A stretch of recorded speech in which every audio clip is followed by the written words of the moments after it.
बहुत पहले एक ज्ञानी ऋषि थे जिनका नाम वेद व्यास था। वेद व्यास एक महान विद्वान और कवि थे जिनकी बुद्धिमत्ता और ज्ञान की गहराई अद्वितीय थी। उनके पास एक कहानी थी, एक बहुत बड़ी कहानी। यह कहानी इतनी विशाल और गहन थी कि इसे सुनने वाला हर व्यक्ति मंत्रमुग्ध हो जाता था। यह महाभारत की कहानी थी। महाभारत जो न केवल एक युद्ध की गाथा है बल्कि जीवन के हर पहलू को छूती है।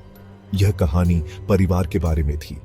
यह कहानी उन रिश्तों की थी जो हमें बांधते हैं और उन संघर्षों की जो हमें परिभाषित करते हैं। यह कर्तव्य के बारे में थी।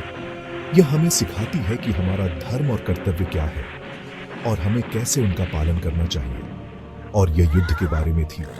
यह युद्ध केवल बाहरी नहीं था बल्कि आंतरिक संघर्षों का भी प्रतीक था।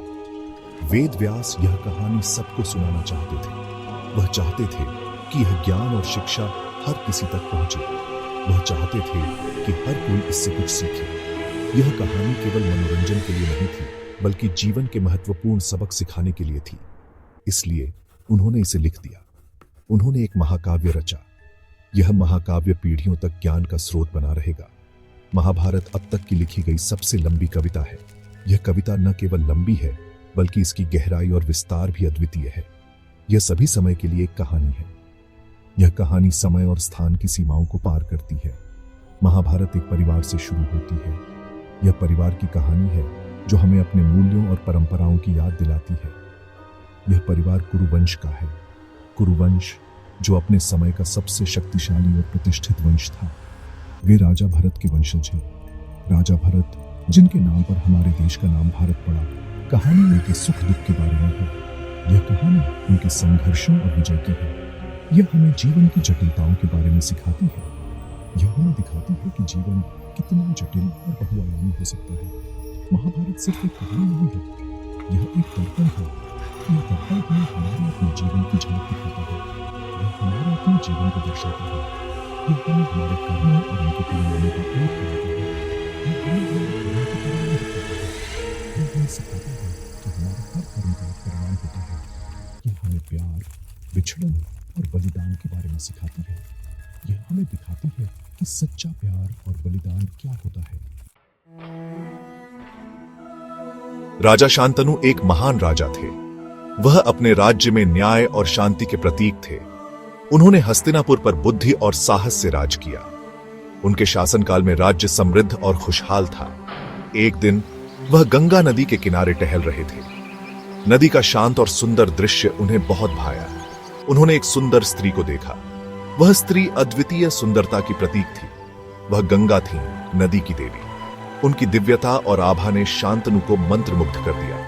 शांतनु उनकी सुंदरता पर मोहित हो गए। वह उनके प्रति आकर्षित हो गए और उनसे बात करने का निर्णय लिया। उन्होंने उनसे विवाह करने के लिए कहा। गंगा की सुंदरता और उनकी दिव्यता ने शांतनु को पूरी तरह से मोहित कर लिया था। गंगा मान गई, लेकिन एक शर्त पर। उन्होंने कहा कि शांतनु को उनके कार्यों पर कभी सवाल नहीं उठाना चाहिए। उन्हें उनके कार्यों पर कभी सवाल नहीं उठाना चाहिए। यह शर्त सुनकर शांतनु थोड़े चिंतित हुए, लेकिन उन्होंने सहमति दे दी। शांतनु प्यार में अंधे होकर उनकी शर्त मान गए। उन्होंने वादा किया कि वह गंगा के किसी भी कार्य में हस्तक्षेप नहीं करेंगे। उनका विवाह हो गया। शांतनु खुश थे। गंगा रहस्यमय थी। उनके चेहरे पर हमेशा एक रहस्यमयी मुस्कान रहती थी। ऐसा लग रहा था जैसे वह कुछ छुपा रही है। लेकिन शांतनु ने कभी उनसे सवाल नहीं किया। लेकिन शांतनु ने अपना वादा निभाया। उन्होंने गंगा के किसी भी कार्य में हस्तक्षेप नहीं किया। उन्होंने उनसे कभी सवाल नहीं किया। उनका प्रेम और विश्वास अटूट था। जल्द ही गंगा ने एक पुत्र को जन्म दिया। शांतनु बहुत खुश हुए, लेकिन उनकी खुशी ज्यादा समय तक नहीं रही। गंगा बच्चे को ले गई। वह नदी में चली गई। उन्होंने बच्चे को डुबो दिया। शांतनु भयभीत हो गए। वह उन्हें रोकना चाहते थे, लेकिन उन्हें अपनी प्रतिज्ञा याद आ गई। वह उनसे सवाल नहीं कर सकते थे। ऐसा फिर हुआ और फिर 7 पुत्र पैदा हुए। 7 पुत्र डूब गए। शांतनु का दिल टूट गया, लेकिन वह चुप रहे। उन्होंने अपनी प्रतिज्ञा का सम्मान किया। भाग 4, नदी के पुत्र। 7वें पुत्र के जन्म के बाद शांतनु इसे सहन नहीं कर सके। उन्होंने अपनी प्रतिज्ञा तोड़ दी। उन्होंने गंगा से सवाल किया। उन्होंने उनसे पूछा कि वह ऐसा क्यों कर रही हैं। गंगा ने आखिरकार अपना रहस्य बताया। ये पुत्र शापित थे। उन्होंने कहा, उनकी किस्मत में जल्दी मरना लिखा था।